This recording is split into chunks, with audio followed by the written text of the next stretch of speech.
A lot of new players to Dungeons & Dragons can feel overwhelmed by the amount of rules and systems that are in the game's design. I've heard a lot of players say that they come to Dungeons & Dragons for its storytelling possibilities and that the rules don't really interest them as much. But what if I were to tell you that bookkeeping your equipment can actually increase your immersion in the story of the game? That variant encumbrance actually heightens your immersion rather than detracting from it.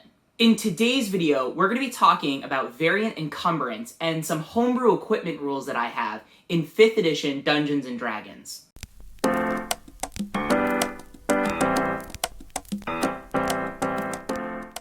Hi everybody, my name is John from DM Shower Thoughts, where we find our best selves through gaming. Today, we're talking about some variant and homebrew equipment rules that I've been using in my latest campaign, and how that actually increased my players' immersion in the world. But first things first, there are a lot of nitty-gritty details in these rules, and I actually don't suggest them for new players. Although, I would be curious how new players react to a technical system like this. Second, I have had a lot of success implementing these rules. But that doesn't mean if you just drop them straight into your game, you're gonna have the same success that I did. Now, part of the reason that I had such success implementing these rules is because not only did I have a session 0 where I was able to heavily pre-frame my veteran players about the expectations and rules that we would be using for this latest game, I also made sure to detail them in a Google Drive document that they all have access to at all times during gameplay.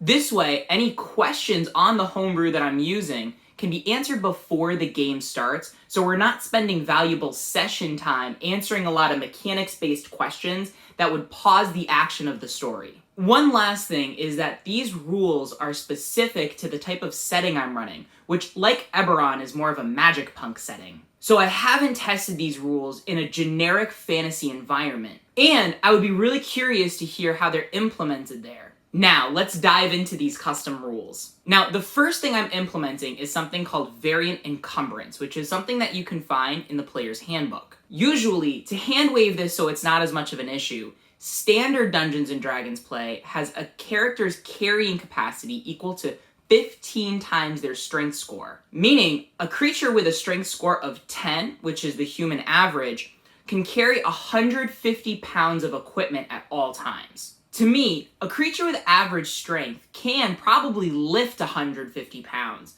but to be able to wear 150 pounds of equipment at all times, including the middle of combat, seems a little ridiculous. Variant encumbrance is instead a creature's carrying capacity is equal to 5 times its strength score, and any amount of weight that it carries above that amount starts to have cumulative penalties. This could take the form of a speed reduction or disadvantage on strength or dexterity checks, or may even result in points of exhaustion if the character doesn't take time to rest. To me, this just makes a lot more narrative sense. And it also increases the values of certain features that increase a creature's carrying capacity. All of a sudden, races like Full Orc and Goliath become a lot more valuable and a lot more valid as build options. And when you have a feature like Bear Totem Barbarian, where carrying capacity is doubled, that character has a very specific out-of-combat role that they can contribute to the party. And one note on this, usually when you build a 5th edition character, as part of their class's starting equipment, you get to pick some kind of pack. Whether that's an Explorer's pack, a Priest's pack, Diplomat's pack, or something else. An Explorer's pack alone weighs 59 pounds. So if you have a character with a strength score of 10,